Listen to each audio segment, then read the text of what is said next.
Hey everybody, welcome back to JDB Selects. Man, how good. The footy is back. As expected, round one was full of upsets and close games, with certain players either sinking or swimming at their new clubs. So going over last week's results, we only managed to tip 4 out of 8 games. I thought we were hard done by in the Eels games, and obviously we tipped the Sharks before Nico was ruled out. And then obviously the Panthers being upset by the Broncos and the Roosters being upset by the Dolphins. There's not much you can do there either.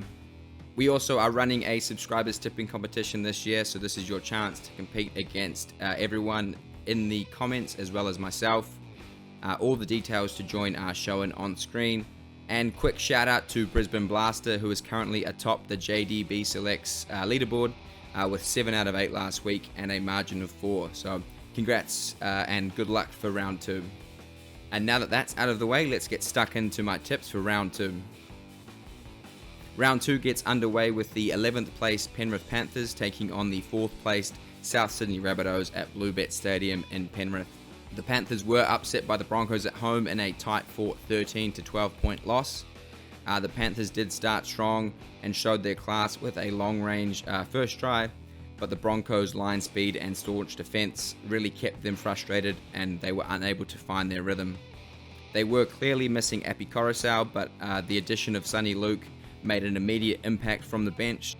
As for the Rabbitohs, they pulled away late to secure a 12 to 18 point win against the Cronulla Sharks. The scores were locked at half time before the Sharks' handling and discipline errors got the best of them in the second, but the key standouts for the Rabbits were Ilias, Murray and Graham. Now, looking at the two sides head to head, the Panthers have won 9 of the past 10, which includes 4 straight. South Sydney have also not won in Bluebet since 2019. Now, the Thursday games seem to be my kryptonite, but I am going to take the Panthers here by 1 to 12 points. I think South Sydney are potentially dealing with a few injuries, which may mean they won't be able to field a full-strength side, and I can see the Panthers improving. I think they have the class to improve, they have the roster to improve, and I don't see them losing 2 games in a row to start the season. So Panthers 1 to 12 for me. The first of the 2 Friday fixtures has the 12th placed Parramatta Eels taking on the 14th placed Cronulla Sharks at CommBank Stadium in Sydney. The Eels went down to the Storm 16 points to 12 in Golden Point. They started out quite clunky with lots of flat passes from dummy half, and they were clearly still building those combinations, but I did think that the new back rowers in Hopgood and Jury slotted in near perfectly. They were outstanding. The Eels had a better second half before they completely imploded in the last 10 minutes and really let the Storm back in and were unable to close the game out like they should have. As for the Sharks, they went down 2, this time to the South Sydney Rabbitohs at home, 27 points to 18.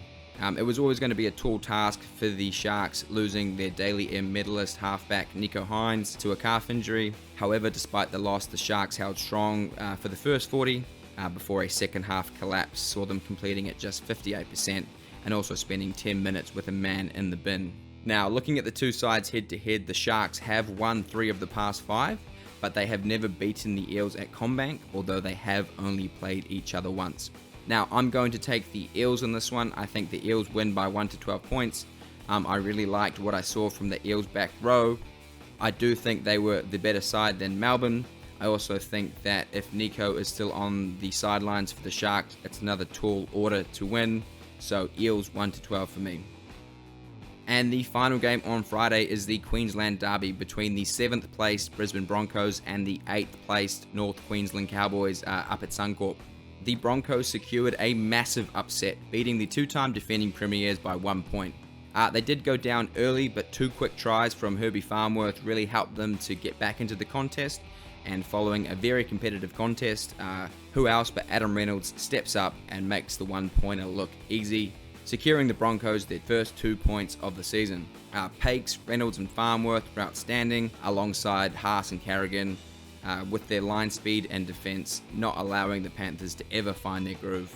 And on the other side of the coin, the Cowboys, well, they blew away the Raiders in the first half with Robson, Dearden, Townsend and Drinkwater combining beautifully to lead 18-0 before a try from Emre Gula just on the stroke of half-time gave the Raiders the momentum for a second half comeback.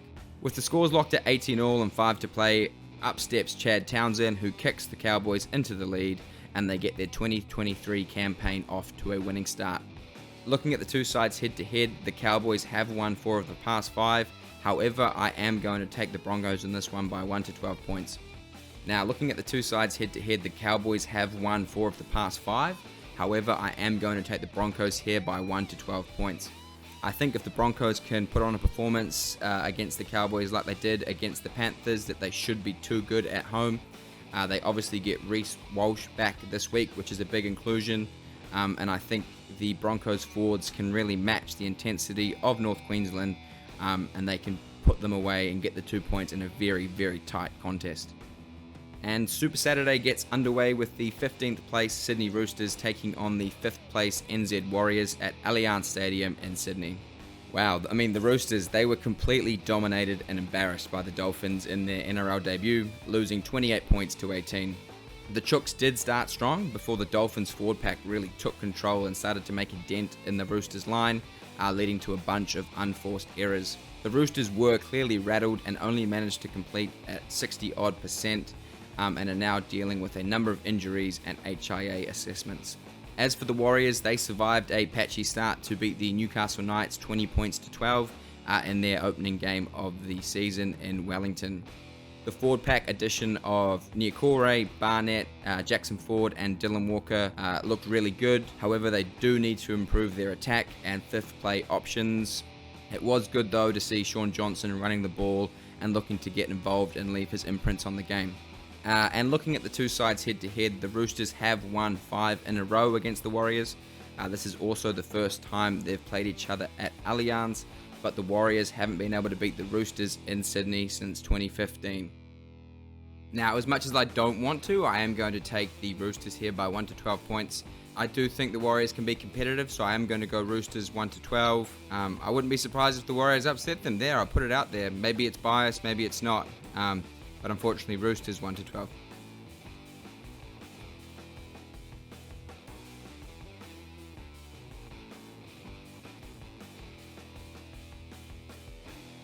The second of 3 games on Saturday has the 3rd place Dolphins coming up against the 10th place Canberra Raiders at KO Stadium in Redcliffe.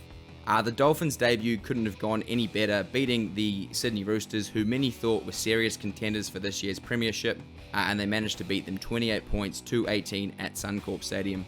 The Dolphins' forward pack of Nichols, Bromwich and Kaufusi proved that age is just a number as they dominated through the middle. While in the back, Jeremy Marshall-King, Sean O'Sullivan and Jermaine Isako also seemed to gel seamlessly, often running rings around the Chooks' defense. And as for the Raiders, they are often criticized for their inability to close out games. However, they showed that may not be the case this year as they fought back from 18-0 down to come within 1 point of beating the North Queensland Cowboys, who went on to win 19 points to 18.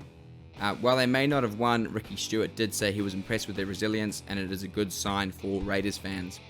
Obviously, there is no head-to-head, as it is the first time these two sides have faced each other. So I am going to take the Raiders in this one. It's hard to read into the Dolphins' victories over the Roosters, who clearly had a shocking day out, whereas the Raiders were super competitive against the Cowboys, who were one of the strongest teams in 2022. So close game, tough to pick. Still want to see more from the Dolphins, but Raiders 1 to 12.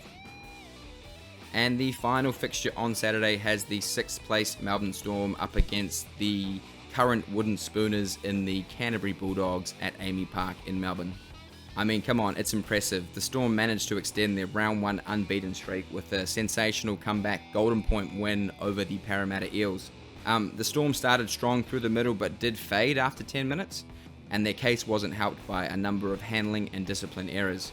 Munster returning in the second half definitely gave Melbourne a huge boost and sparked the Storm comeback. They held their heads better under pressure, which ultimately secured them the golden point win with a try to Harry Grant right under the sticks. As for the Bulldogs, well, they were completely outclassed by the Manly Sea Eagles, losing 31 points to 6. Reid Marnie did show his class, however, completing at just 61%, the Dogs were never really in the contest. Both Burden and Kikau were far from their best, while Kyle Flanagan didn't make their job any easier after spending 10 minutes in the bin. I think Serrato has got his hands full this week. And looking at the two sides head to head, Melbourne have won 7 straight, and the Bulldogs have only won 3 of their past 12 games in Melbourne. I am going to tip the Storm in this one, 1 to 12 points. I do think the Dogs will improve, and I do think the Storm may struggle without Cameron Munster. He was instrumental in their comeback against the Eels, and I think without him they did lack a bit of direction on attack. The first of the 2 Sunday fixtures has the 16th place West Tigers taking on the 13th place Newcastle Knights at Leichhardt in Sydney. Unfortunately, the Tigers picked up where they left off in 2023, going down 22 points to 10 to the Gold Coast Titans in front of their home fans, despite having more possession and field position. The decision to start Api Coruscant on the bench will no doubt be questioned, while Luke Brooks and Dane Laurie had games to forget. Tim Sheens will also need to find a way to unlock the devastating running ability of Isaiah Papali, who really struggled to get some good ball from both Brooks and Dewey. As for the Knights, they went down 20 points to 12 in a fairly competitive contest. Newcastle did start fast, but a lack of conditioning was evident.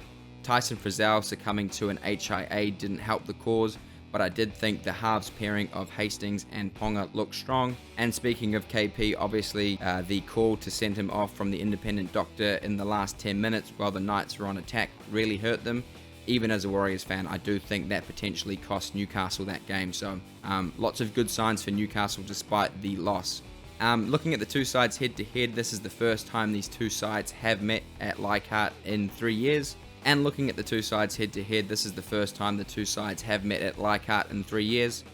They're both evenly matched, winning 5 of the past 10 games each, and no team winning more than 2 games in a row. Now, in this one, I am going to take the Knights by 1 to 12 points. I did like what I saw from the Knights against the Warriors. And as mentioned previously, I think the loss of Ponga really hurt their chances to win that game. As for the Tigers, they've got a good pack. They just really need to start stringing it together, which I think will take a bit more time. So unfortunately for Tigers fans, I think they're going to be 0-2 to start the season. And finally, the last game of round 2 has the 9th placed St. George Illawarra Dragons taking on the 2nd placed Gold Coast Titans at Netstrata Jubilee Stadium in Sydney. The Dragons enjoyed the bye in round 1, so obviously there are still a bunch of questions. Many people, including myself, have tipped them to win the Spoon this year, and their success as always hangs on the shoulders of Ben Hunt. And the Titans spoiled the Tigers party at Leichhardt, taking the 2 points with a 22 to 10 point win despite an appalling start that saw them kick both a restart and a line dropout out on the full. However, they did turn it around with Kieran Foran absolutely starring for the Titans. He managed to unlock the full potential of David Fifita, who looked just as potent as ever, worth every dollar they are spending on him if he can perform like that week in and week out. I thought Brimson and Boyd also shone for the Titans, so lots of good signs for the Titans in 2023. Now, looking at the two teams head to head, the Dragons snapped a 3-game losing streak to the Titans in their last encounter. And the Titans have lost 4 of the past 5 games at Netstrata. However, I am going to take the Titans here. I really liked what I saw last week. I think the inclusion of Foran again this week is massive for the Titans. I still haven't seen the Dragons, so a wee bit of question marks there. So Titans 1 to 12 for me. Alright, so in summary, I am taking the Panthers, the Eels, the Broncos, the Warriors, the Dolphins, the Storm, the Knights, and the Dragons, all by 1 to 12 points. As always, thank you very much for all the support. Be sure to drop your tips and predictions in the comments below, and I will see you in the next video.